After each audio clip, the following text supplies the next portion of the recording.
контрира Мартин Петров. Стилян Петров и това е 1-0. Това е 1-0. Прекрасна българска атака. Прекрасна българска атака в 7-та минута след подновяването на играта. Хубаво, ако стената отстъпи на законната дистанция, мисля, че тя е на лице. Удари, гол на Мартин Петров. Намери начин да я спре. Ангелов видя там, че играч на домакините се подпусна. Мартин Петров се нанесе и удара. И какъв обрат! 2-2! България възкръсва на стадион Фарол в Констанца. Мартин Петров с това има възможност да шутира. Удар на Мартин Петров и това е гол!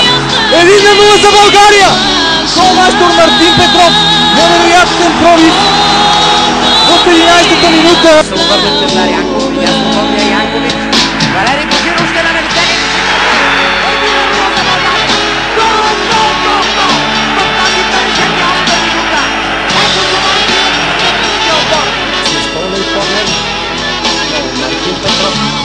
Остро центриране на Мартин.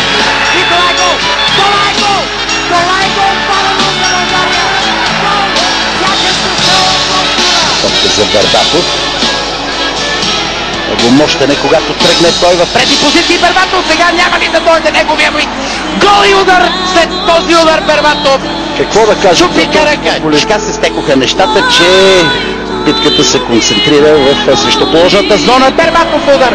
И това е 2-0. 2-0 за България в 47-та минута. Нашите или Мартин Петров ще стреля директно. Удар на Мартин Петров и един на един. Така снаряд в 10-та минута. Втори комбинация, разбира се. Стилян Петров.